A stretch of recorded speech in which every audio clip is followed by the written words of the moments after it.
toutes les erreurs que j'ai fait, à moi personnellement, je les regrette pas parce que j'ai pu les enseigner et amener les gens que j'ai décidé d'amener, je les ai amenés au plus haut que ça existait.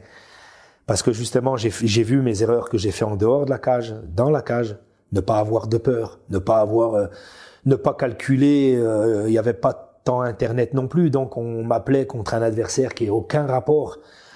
Dans le step que tu as fait, j'ai passé de gens inconnus à boum, le top 1 mondial d'un coup. Puis là, tu dis, de Travis Wilton, par exemple.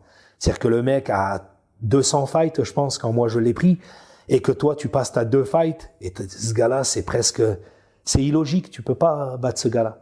C'est-à-dire, même avec l'expérience, même avec tout le courage que j'ai mis, et puis de demander de pas jeter l'éponge, j'aurais pas pu, même avec les 2 yeux, je pense pas que j'aurais pu battre ce gars-là à cette époque-là.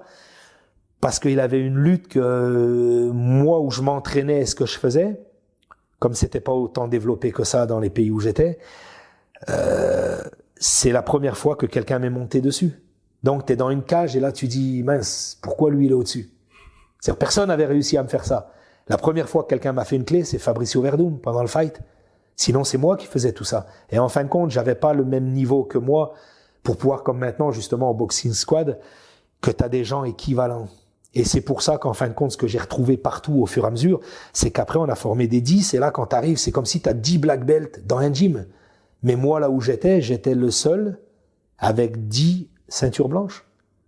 Et en fin de compte, j'étais obligé de me mettre dans des positions pour me mettre en difficulté. Et toutes ces erreurs-là, je les ai vues, les erreurs d'accepter les fights au dernier moment.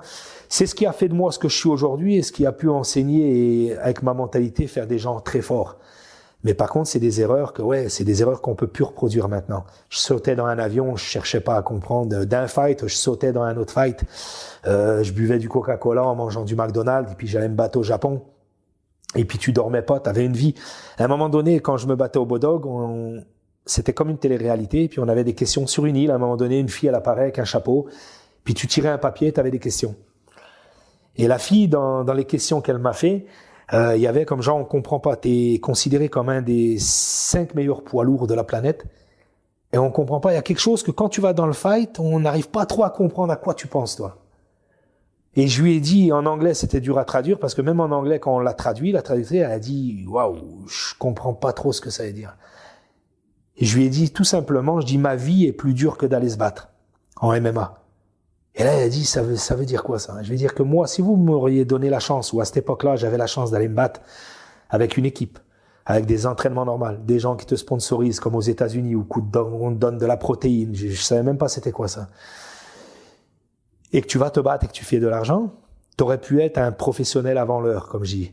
Et moi, ma vie était plus dure que d'aller se battre. C'est-à-dire moi, dans ma vie personnelle, je me battais peut-être, sans exagérer, si c'est pas 2-3 fois par jour.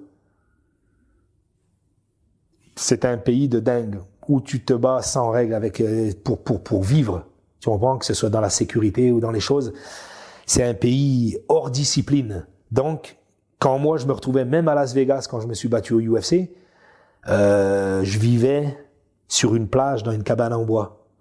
Et là, quand je me retrouve au UFC, que tu es dans une chambre à Las Vegas, que tu regardes autour de toi et que tu dis, waouh, mais qu'est-ce que je fous ici, moi?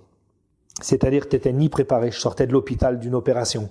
On te dit, il faut venir ou sinon c'est la chance de ta vie.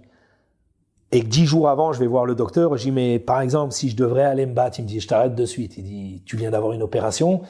Si tu vas te battre, tu peux avoir une éventration et tout. Je dis, non, c'est juste une question. Je dis, t'inquiète pas. Je monte dans l'avion, je vais me battre à Las Vegas. Et les gens le savent pas. Et t'es au UFC, sauf que tu pars au UFC avec 0 chance. Contre quelqu'un qu'on te dit, c'est pas grave, je sais que t'es opéré, mais le mec, c'est pas un bon. C'est Jack O'Brien, il a 11-0. C'est pas un bon. Je sais même pas comment il a pas fait pour me finir. C'est l'arbitre qui arrête le fight.